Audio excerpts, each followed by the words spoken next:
Sa puntong ito ng ating pong balitaan, kunin natin ang mga latest information mula ho dyan sa EDSA Shrine sapagkat yung misa sa EDSA Shrine, dinaluan po ito ng mga kabahagi sa White Ribbon March at yung issue dito, yung epekto ng pag-aabuso sa kapangyarihan ang naging sentrong tema ng naturang misa. Alamin natin ang latest dyan, si Star DJ Kimi. Please come in.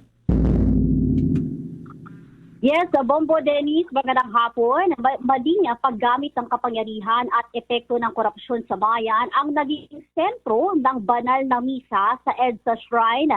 Kanina yan, alas 12 ng katanghalian, ngayong araw yan ng linggo, June 28, bago magsimula ang White Ribbon March patungong People Power Monument na kasalukuyan ngang nagaganap sa ngayon.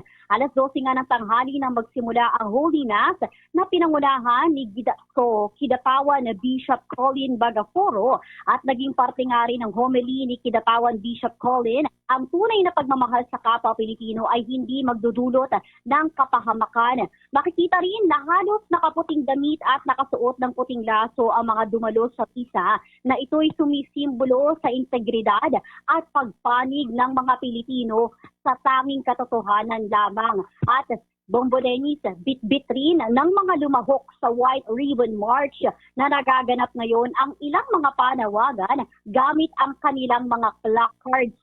Ilan dito ay ang pagpapanagot sa mga umano'y sangkot sa mga katiwalian sa bayan. Ang iba naman ay nagbahagi rin ng kanilang panawagan sa mga lider ng bansa. Halina't ating pakinggan. Nananawagan po kami sa atin pong mga namumuno po dito sa ating bansa. Nananawagan po kami ng pagkakaisa para po sa ating bayan at para po sa atin pong mga Pilipino.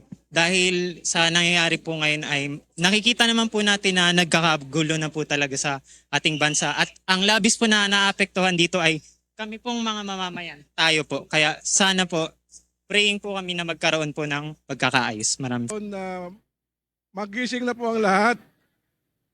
Kumilos po tayo, ipadama natin, ipaalam natin na galit na po ang tao. Kaya nga po yung mga magnanakaw, tumigil na po kayo! Galit na po ang bayan! Ay napakinggan natin na Bombo Dennis sa ilang mga panawagan sa mga Pilipinong dumalo rin sa White Ribbon March.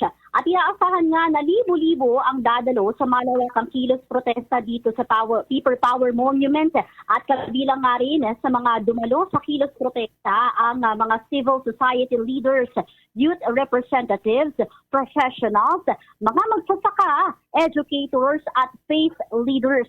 Nakaantabay rin ang liderato ng kapulisan mula pa kaninang umaga kung saan 600 ang nakadeploy upang masiguro ang kaligtasan ng mga lalahok sa kilos protesta ngayong hapon. Bombo Dennis. DJ Kimi, kumusta ko lamang na nangyari ba yung mga grupo na kabahagi diyan?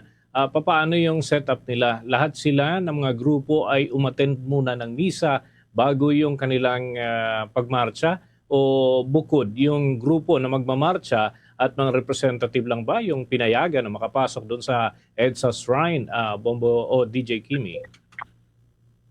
Bombo Dennis, lahat naman ay welcome sa naging banal na misa kaninang alas 12 ng katanghalian. Kaya nga lang, makikita natin na halos siksika na rin talaga sa loob ng EDSA Shrine. At yung iba, mas pinili na lamang na makinig sa labas ng mismong simbahan. At yung iba naman, eksaktong alauna dumating yung ibang mga grupo, katulad na lang ng National Transformation or Inter-Religious Leaders Council for National Transformation at ilan pang mga organisasyon, Bombo Dennis. Maliban dito, DJ Kimi, may mga personalities ka ba na nakita, mga kumbaga national figures na present dyan sa activities na nagpapatuloy sa EDSA Shrine at dyan sa iba pang mga pwesto na may mga event na kabahagi nito?